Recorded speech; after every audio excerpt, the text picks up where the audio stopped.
Hello, and welcome to Movers, Shakers, Designers, and Makers. I'm Steve Carpenter, the Dean of the College of Arts and Architecture at Penn State, and today I'm talking with Mike Karns, a 2011 BFA graduate in Stage Management and Lighting Design from our School of Theater. Mike is the founder and CEO of Marathon Digital, a social media company representing Broadway shows and other live entertainment clients. Mike, thanks for engaging this conversation. This is so good to have you here. For the benefit of our viewers, would you just give a brief sense of the trajectory you've taken in your career since you left Penn State in 2011? Yeah, absolutely. So I graduated from Penn State in 2011, and I shortly thereafter went to the Santa Fe Opera for the summer, where I worked. And then after that, I moved to New York City, which is really where I sort of started my career. I was an intern at the Public Theater in New York for about 8.5 months. And then I landed a job as a part-time assistant to two producers that were working on a new musical called Allegiance, which was about the Japanese-American internment during World War II, that starred George Takei. And so I worked for them for about 1.5 years. And in working with them, I was working both in the world of producing and the things that went into producing the show, but also was very quickly thrown into the social media world. They had created all of George's social media accounts, his Facebook, his Twitter, and were really building that platform, which sort of took off in a way that they weren't and we were not anticipating at all. So that was really where I sort of got my foundation of understanding of social media, and then sort of went from there. Great. That's interesting because as you're talking about theater and the connection to social media, I'm sure we can talk a bit more about that later, but I'm really curious about George Takei. Most of us know him as Sulu from Star Trek. Can you tell us more about working with George Takei? How just give me some more details there. Yeah. What was it like to work with him? The biggest admission that I have to make out front is that I didn't know who George Takei was when I first started working with those guys. I knew in reference, but I did have to call my parents just to get the full scope of everything. Sure. But yeah, it was a really wonderful experience for me. You know, I was just out of school, really starting to learn about the theater and what went into that.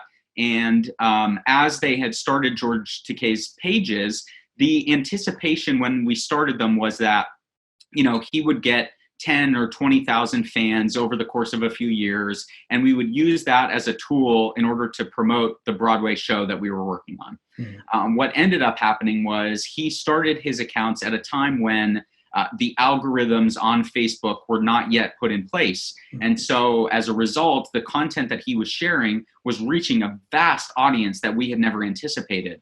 And so it got into a place where, you know, he was gaining anywhere from 15 to 25,000 followers in a day if he had a really successful post. Wow. And so there was this huge explosion of his channels. And so we really started to recognize, this is its own avenue in and of itself, completely outside of the show. And really started to talk about, how could we work with George, both to, continue to promote the show, but also to speak to the causes that George felt strongly about, obviously equality within racial injustices, the gay marriage and the evolution of the gay rights movement.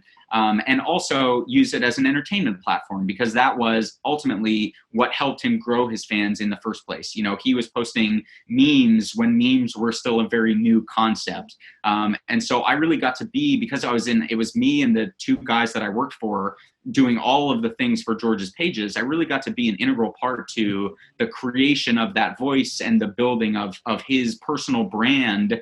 I guess I should say rebuilding, because he had this whole career for himself. But then obviously has now since had this resurgence as an influencer on social media and an advocate for gay rights and all of the things that he has sort of moved into in the evolution of his career. That's right. Yeah. No, certainly focusing on an individual, George Takei, and managing his social media accounts. That sounds huge, but I'm wondering about your work with entire productions. I think you worked with Hamilton. Is that correct? Yeah. Can you talk about that experience? Totally. So I left the job that I was working for those guys and sort of wasn't sure what I wanted to do. And I was introduced to a gentleman named Jeffrey Seller. Jeffrey is the producer of shows like Rent and Avenue Q and In the Heights. And I was introduced to him to have essentially just an informational interview for me to pick his brain about producing and what my path could be. And over the course of that conversation that I had with him, I mentioned that I had worked with George, and at the time I was working on this tiny parody musical called 50 Shades the Musical, based on the books. So at the time I was running the social media, just sort of faking it with this show. And I mentioned that in the conversation with Jeffrey. And it happened to be the same day that he had a digital meeting with the agency that he worked with, and wasn't happy with the stuff that he was seeing. And so his assistant reached out to me the next day and said, listen, we know you work on off-Broadway shows. Would you be interested in coming on and working on a Broadway show with us? Mm-hmm. I obviously had no clue what I was doing. So I said, yeah, I can absolutely handle that, That's the natural response to that question. Totally, right? Exactly. I'll figure it out, And so the first show that I ever worked on was a show called The Last Ship that Sting wrote the music and lyrics for, which ended up not being commercially successful. It ran for about 4 months on Broadway and then closed. But as that show was starting to wind down, was about 2 months before Hamilton premiered off Broadway, ironically at the Public Theater, which is where I had my first internship after graduating from school. Mm-hmm. And so I started all of those accounts for Hamilton and have run those since the beginning. And it's been really fascinating. I had no intention of starting a business. I never would have thought of myself as an entrepreneur. Mm-hmm. I also had no legitimate experience in advertising or marketing. But what I did feel like I had a really good grasp on was understanding what people were looking to do and what experience they were looking to have on social media. And so through the learnings that I made with George, I sort of adapted those and shifted them into, okay, I as the consumer, what would I be looking to do in order to connect with these brands? And how can I, Mike, use those skills to be able to build a community of people on social media that support this show? And so that was really the effort that we leaned into with Hamilton. Sure, I got it. So it sounds like, what's your phrase? Fake it till you make it, right? Yeah. Or at least something along those lines. But the idea that you had a sense that your work was going to encompass a certain range of tasks or skills or abilities or needs, but then it grows over time, right? So can you speak a bit about how conscious was that for you to recognize the changing needs of your own responsibilities and relationships with both George's account and Hamilton and other accounts? Yeah, absolutely. The thing that was most interesting to me, and I really obviously credit Hamilton as the reason that I have been able to build the business and the career path that I have had. What was really fascinating in that moment was Hamilton became what it became at the same moment that social media moved from a tertiary way to connect with family and friends to an actual place where people were going to get information or to follow brands that they wanted to follow. And so it was this confluence where I was at the right place at the right time in a moment in time when social media became so important to conversations that were happening. And the challenge that we tasked ourselves with from the beginning with Hamilton was that we knew that not everybody that loved that show or would come to love that show would have the ability to see the show in person. And so it was my responsibility as the person creating content and running those social media channels to democratize the brand and to make people feel as though they are part of it. Our goal was to say whether or not you can spend $1,000 on a front row seat to Hamilton, or if you'll never see Hamilton in your life, you still felt as though you were equally connected in either of those two places with our brand. So that was sort of the underlying anchor point that we really used in the creation of all of the strategy that we've built since the beginning. Sure, that makes a lot of sense. So as you're talking, I'm thinking about someone in your role with Hamilton, facilitating the social media presence, really helping to translate for various audiences and various degrees of access, as you're mentioning. But I'm curious to know how your background and knowledge, content knowledge, experience in theater with your degree helped leverage or facilitate that process. Certainly someone without a theater background could have managed, and often does, people manage social media accounts all the time without theater backgrounds, but you're managing the social media account for a major theater production with your own theater background. Talk to me about how that content knowledge and that information, that background in theater, maybe facilitated you to do work for Hamilton that you wouldn't have been able to do otherwise. Yeah, absolutely. Having the ability to grow up in the theater, having the ability to go to Penn State and for 4 years be surrounded by people whose main passion in their life was theater like mine was, allowed for me to have an understanding of who are the people that I'm going to be trying to talk to. So when I started all of these accounts, I was the perfect customer as well as the perfect person to deliver that information to the customer.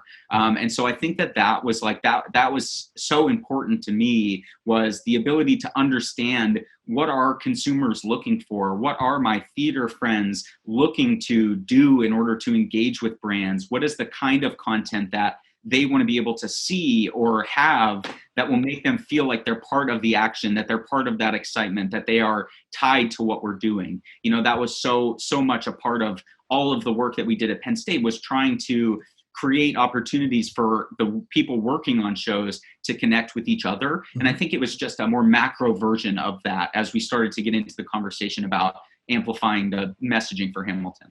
Got it. So if we could just to go back just a bit, but extended some of what you were talking about here, just to double down on perhaps talking a little bit about how you would engage an audience who's never experienced the theater, or maybe a particular example of how you might translate the theater on social media for someone who's not attended it.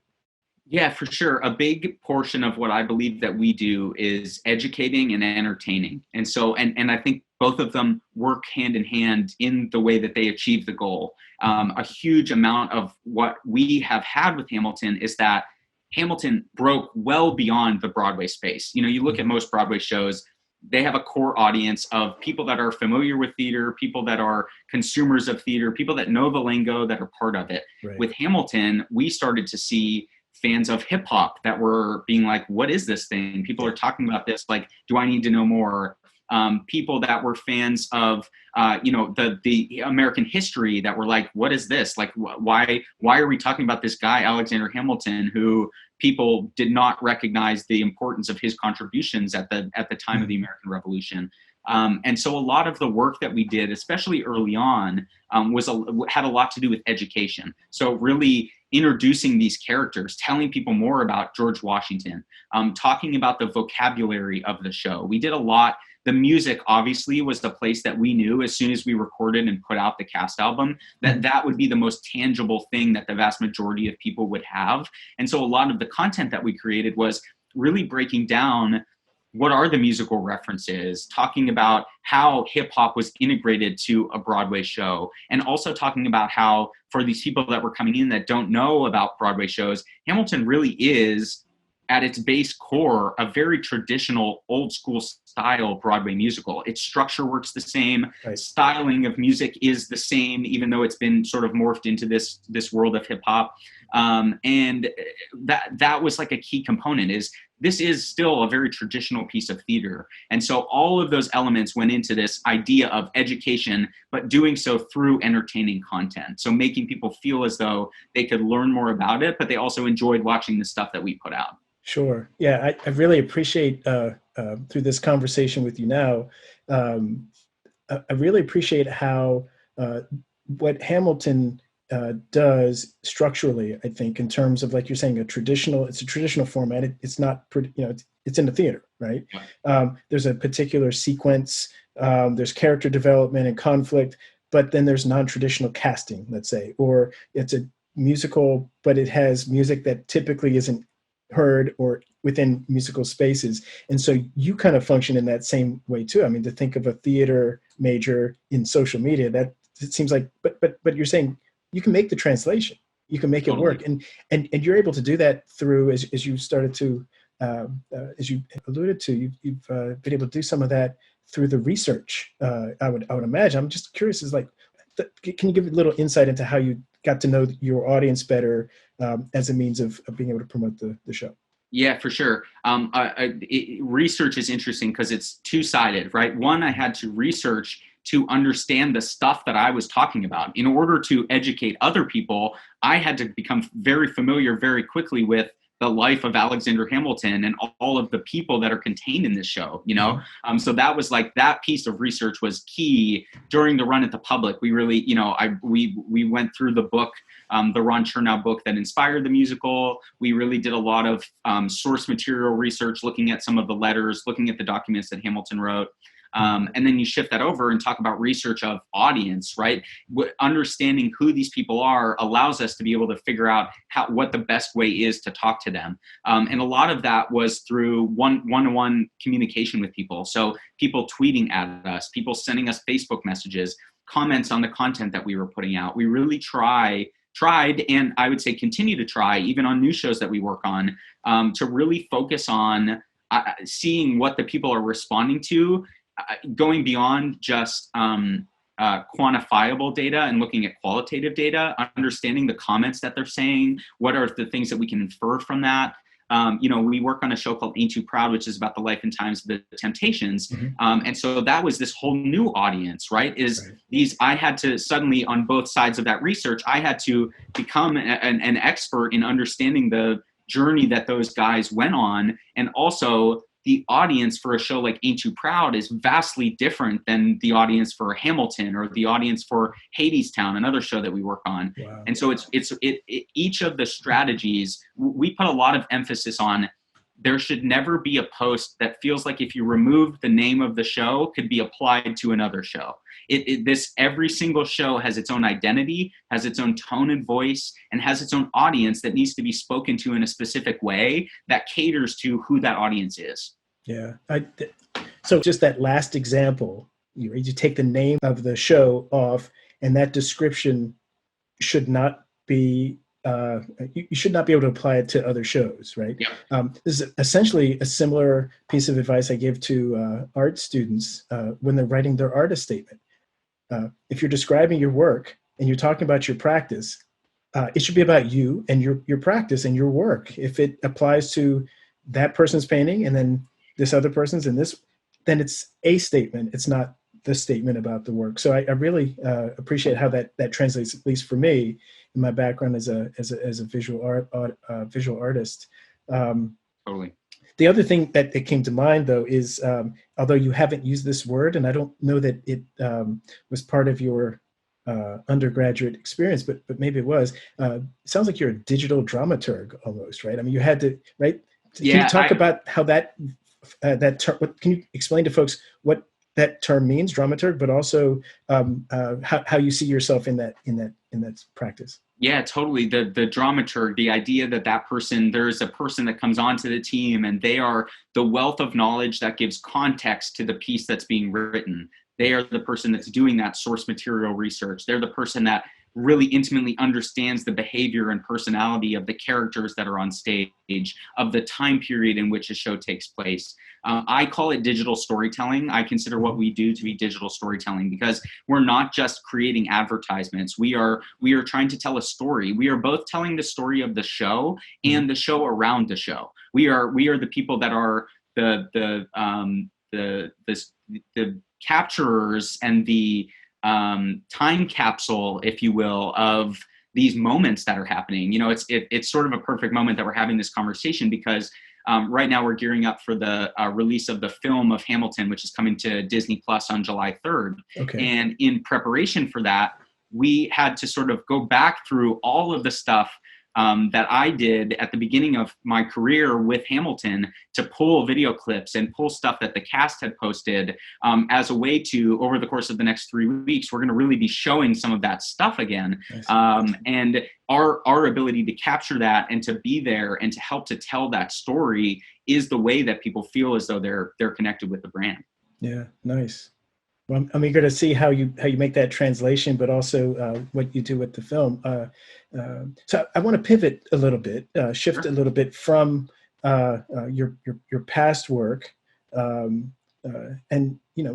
to a contemporary moment. Certainly, Hamilton is framed within the sense of history and past situation. But I want to shift to our current environment, social and cultural environment, our current historical moment, if you will. Look, you and I talking in the middle of June in the midst of a global pandemic, COVID-19, this health crisis. Can you talk to me a little bit about how the pandemic has had influence on your work in social media, and also on just the larger industry of theaters? Broadway's closed, right? Theaters across the country are closed. So talk to me about the current moment, the current global health crisis, the pandemic, with respect to theater and social media. I mean, that's a complicated triangle, but if you could speak to the current moment a bit. Yeah, absolutely. It was such an interesting thing. You know, I walked out of my office on March 13th, I think, anticipating that I was going to go back to my office the next morning, and I haven't stepped foot in my office since then. And yeah, you know, as you said, Broadway shuttered the next day, and you know, all realistic forecasts point to, at the best, probably a mid-January return, more likely a mid-March return. Mm-hmm. And so it was obviously a massive adjustment to the world that we live and work in. You know, my wife is an actor. She is in Hadestown right now on Broadway. And so suddenly she was just out of work. For when it first happened, I sort of did not properly or consciously recognize that in a moment when live connection would not be possible, that video and digital connection would become so much more important. And that to me has been like the biggest learning that I have made over the course of the last 2.5 months. Is I thought, you know, and I laid my team off because a lot of our shows said, listen, we're going to just pause for right now. But then as we started to get into the shutdown going on, and when it became clear that, you know, at one point it was like, oh, we're going to be back by Memorial Day, and then it was Labor Day, and then it was, you know, September or whatever. As that started to continue on, a lot of the shows and a lot of nonprofit organizations that we work with realized that they were going to have to take what they needed to accomplish in the real world pre-COVID and figure out a way to still accomplish it without having the ability to connect with people. So we have had this very unexpected surge of, I call weird work, you know, where I found myself 2.5 weeks ago on a Zoom call. I got roped into making a video for a fundraiser for an organization, and I got roped into a Zoom call with Meryl Streep and Audra McDonald and Christine Baranski because they were, of course, as you do, you know, right. Just a random Saturday afternoon. Of course. But I got thrown into this thing, and we're working on a gala for the Shaker Museum in upstate New York, which I'm working on with actually a former Penn Stater, Jonathan Kitt, who works there now. And he emailed me and he was like, listen, I've seen you post, I've seen the stuff that you're doing. We need to host a gala here still. We need to find a way to raise money for our organization, and we can't do that in person, and we need your help. And so what's been so fulfilling for us is we have this very specific set of skills. And while it only really applied to one element of communication before, it now encompasses almost 100% of communication. Everything that you want to do in order to connect with people is digital. And so we've really tried to pivot and respond to that and use our expertise in a way that helps people not lose out on the opportunities they need in order to continue to run. That's amazing. The folks on that call with you, that's brilliant. I mean, that's an unexpected piece of just what happens in your work. I mean, you could not necessarily have anticipated that specific call happening. But what I also appreciate about what you said is it goes back to an early part of this conversation where you talked about as you work with George Takei and your work with Hamilton evolved, so did your skill set that you were then able to apply in other ways in other instances. And it seems like you're doing that here. So can you talk to me a bit about what it's like to work with members of your team? How do you, I mean, it sounds like you had to learn some of this stuff on your own, but now you have a bit of knowledge that you can share. So how do you translate what you know into how you actually teach other folks on your team, these new new techniques or these new affordances that you can apply to these new experiences? Yeah, the thing that I come back, I'm on the alumni programs group for the School of Theater. And one of the things that we do every year is that we bring alumni out to teach classes to students, talk to them, tell them about the real world, connect with them, provide a conduit. And the class that I always teach is Unexpected Trajectories.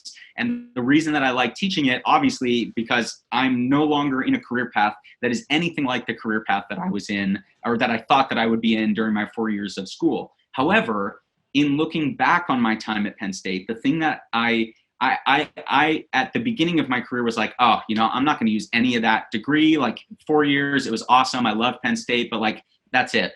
However, in starting this business and starting to have employees, the thing that I realized is all of my stage management skills, that was just people management. That was time management. It was organization. It was understanding technological trends, starting to use iPad technology for the way that we were doing blocking and all of those things, And so while I wasn't classically trained in the area of expertise that I now work in, I was given such a vast foundation of skills as a leader, as a collaborator, as an artist, all of which contributed to where I am right now. There's no world where even though my major was not what I am now in at Penn State, there's no world that I would be where I am without the skills that I learned at Penn State.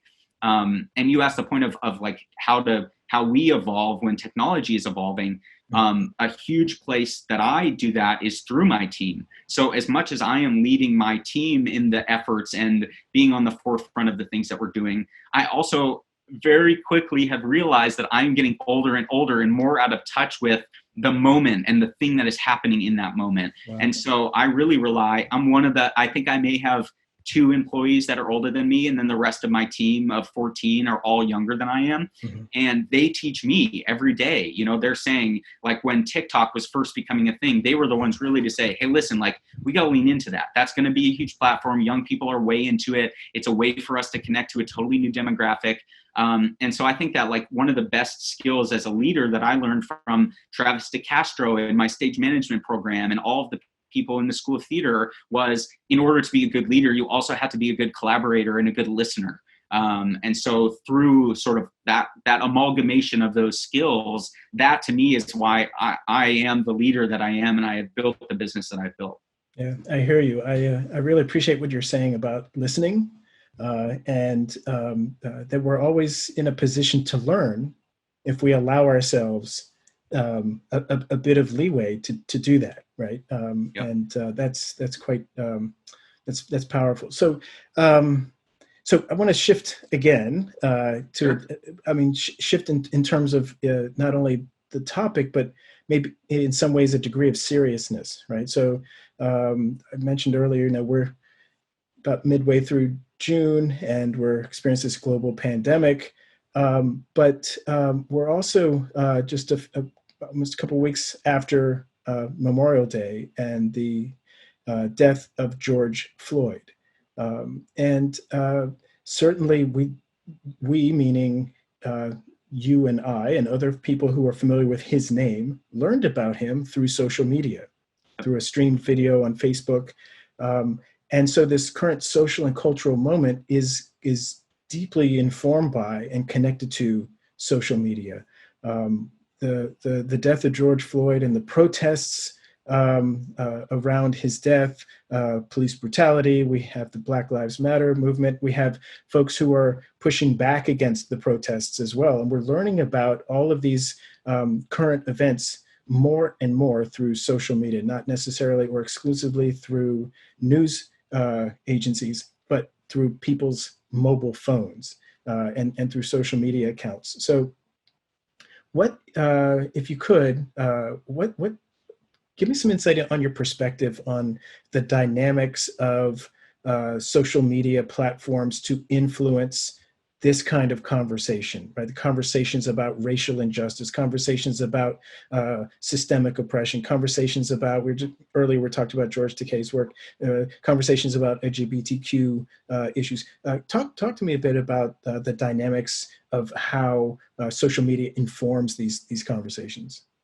Yeah, one of the things I say frequently is that I feel absolutely blessed to have built the career that I have built in this space that I have built it, and simultaneously feel as though social media is one of the most useful and also one of the most potentially detrimental things that has happened to society over the course of the last 10 to 20 years. I think that one of the challenges with social media is that it's very easy. I talked at the very beginning of this conversation about algorithms, and algorithms is such a vital thing that we talk about, because algorithms is essentially an outside source saying, based on your behaviors, these are the things that we think are most important for you to see, that you're most likely to engage with, and therefore stay on the page as long as possible. Mm-hmm.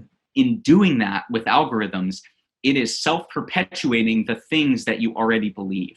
So if I follow Barack Obama and Joe Biden, and I'm engaging with those posts, I am more likely to receive more liberal-leaning content. Whereas on the inverse, not speaking to politics at all, but if I follow Donald Trump and I follow Fox News, and those are the side of things, the social platforms are saying, okay, these are the things that you're engaging with, so we're going to kick more to you, because that's what they want. All they want at the end of the day is for you to stay on that platform as long as possible, because that's where they make more money with selling with ads and the various ways that they're monetizing the platforms. Where I think that is detrimental is that it has very drastically accelerated that divisiveness that exists in our society, largely pushed, again, by a person with probably one of the loudest voices at this moment, accelerating and throwing accelerant on that divisiveness. And so unfortunately, what I'm seeing a lot of in the social space is people digging into their trenches, believing what they believe, listening to one avenue, one source that is giving them their information, which is skewed either left or right. And this idea of this self-perpetuating cycle that is causing us to be pulled farther and farther from each other. I mean, if you think about it, 30 years ago, everyone would tune in to the nightly news and they would watch the nightly news, and you could watch ABC or CBS, but essentially, I think you were getting largely the same thing. Whereas now, if you turn on one news channel versus another news channel, it can be so drastically different, because those news channels are also responding to these algorithms. They want you to click through to their website when they post a video or when they share a piece of content. Their goal is to make money. Everybody's goal is just to make money. And so they are, as a result, starting to lean farther to the left or to the right in order to activate and excite those people that are within their fan base. It's a long-winded answer to say that I both love social media and have truly been so fortunate to build a career based on it. But it really has caused an acceleration of that divisiveness between the country, which is a really challenging thing. You go back to what I was saying before of like listening and learning. One of the things that we have really challenged ourselves. I mean, look at me. I'm a straight white middle class guy. Like I don't have all of the knowledge or the tools, even on behalf of my brands, to be able to say the right thing or encourage the producers that I work for to take action in the right way. And so I just feel as though we've lost so much of the listening and learning. And so that's one of the things that we really challenge ourselves to do with regard to our clients is, calling upon the people of color that work in my office, calling upon what we're hearing from people asking of what they want Hamilton to be saying, and trying to just learn as much as we can to say, okay, we don't have all the answers, but our hearts are in the right place. We want to do the right thing, but we need help.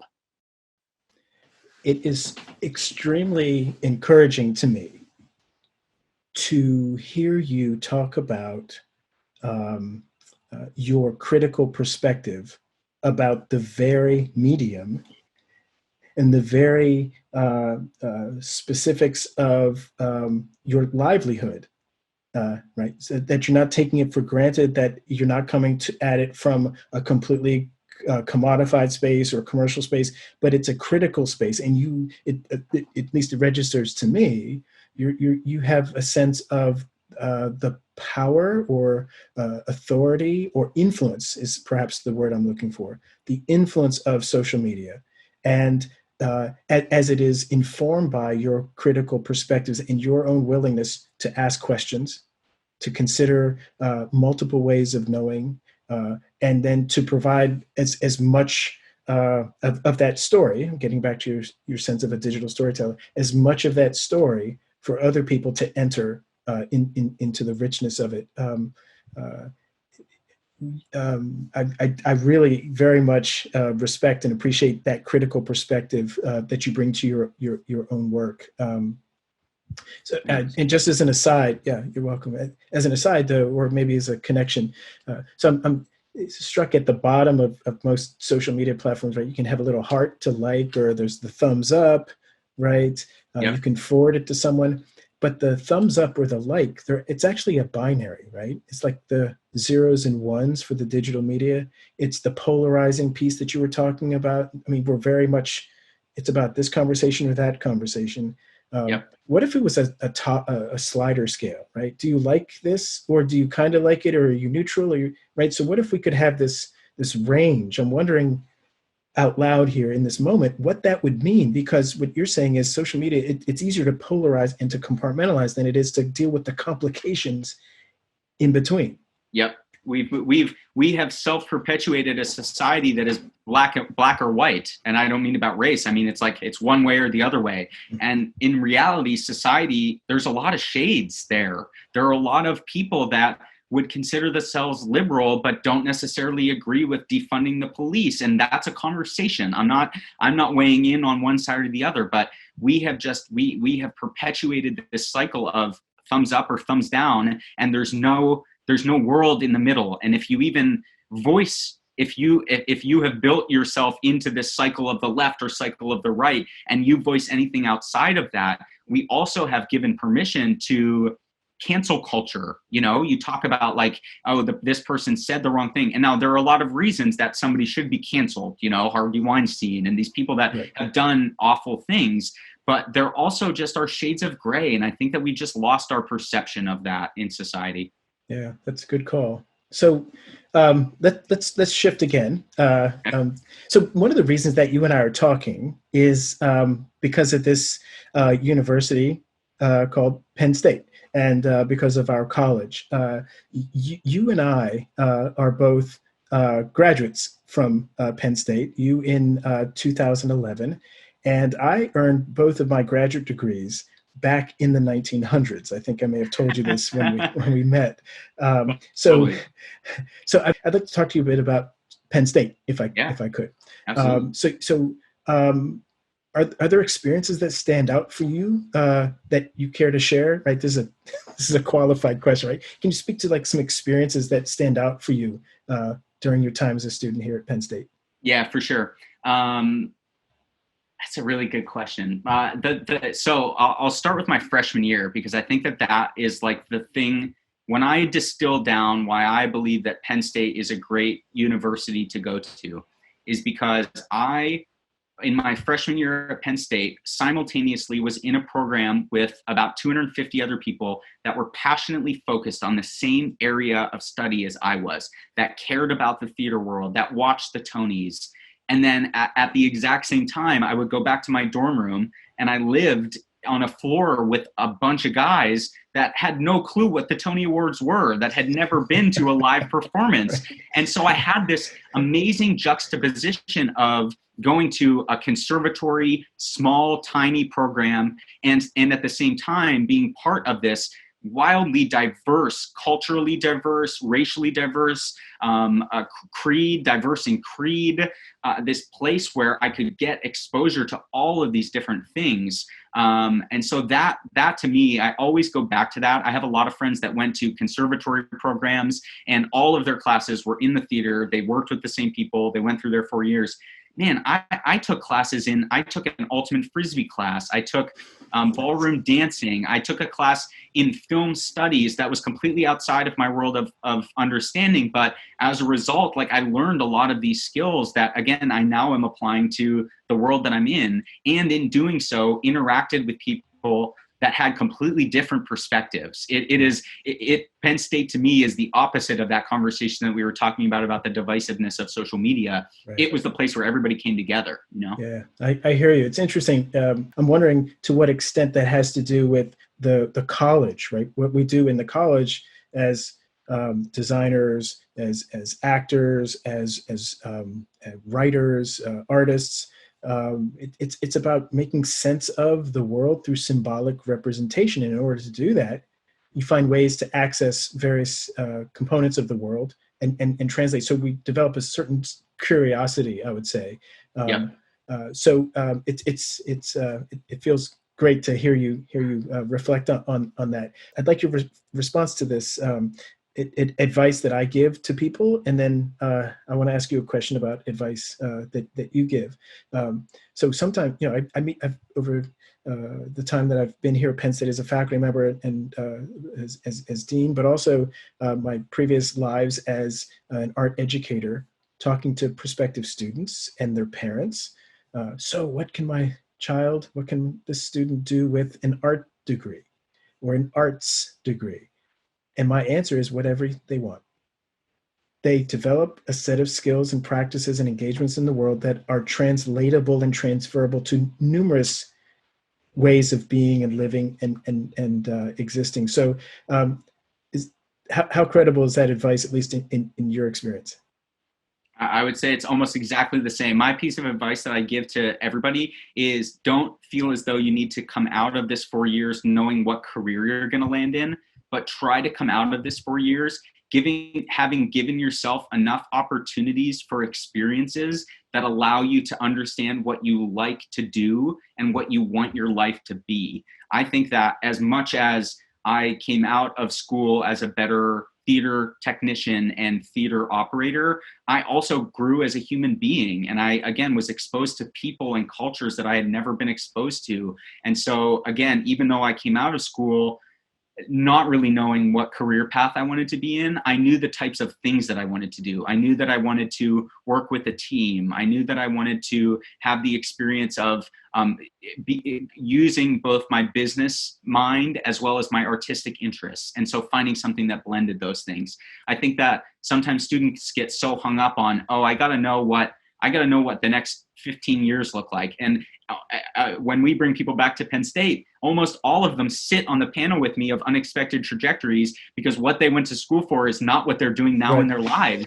It's like, I always just try to reinforce, like, where you think you're going to go probably isn't where you're actually going to go. And so all you can do to prepare yourself is to try and have as many experiences as possible and try to come out as a better person and a better human being in the world. That makes sense. That makes a lot of sense. Certainly, I don't know that whatever title it is that you give yourself for the work that you do, I'm not sure that there's a degree that existed when you were a student that said, correct, if you do this, you will be this, employable in this role. What's the name of the course again? Unexpected Trajectories. Is that it? Yeah. Yeah. Is that also the name of your rock group? It is. It's heavy metal. I mean, it's a little more hardcore than that, but it's the Unexpected Trajectories. We're playing on Thursday night on Zoom, so I'll send you the link. Okay, please do. I'll tune in. So it sounds like you're involved as a member, you said, of the alumni board for the School of Theater. I'm deeply appreciative of that. I know it's a time commitment, but it also means that you're committed to not only your practice, but it also means that you're committed to the school, and it's a sense of giving back. At least that's my interpretation. But why is it important for you to be associated with and involved with the Alumni Association? Totally. When I first started with the Alumni Programs Group, my core mission was that when I went to school, I didn't know that there were all of these other career paths within the theater that you could go into. I thought you either worked on stage or you worked backstage, and that was it. And so when I joined the Alumni Programs Group, it really was to do this Stages Festival that we do every year, because I wanted to bring people back to teach students to say, hey, listen, look at this weird career path that I have. You could do this too. And so it started with trying to better expose students to all of the stuff that's out there. And then as I've moved up, I'm now a member of the College of Arts and Architecture Alumni Association, and then I'm a member of the Alumni Council for the university as well. And for me, it goes back to what we were just talking about advice, is like Penn State. I in school was the nerdy theater kid that wasn't super popular and didn't feel like I ever fit.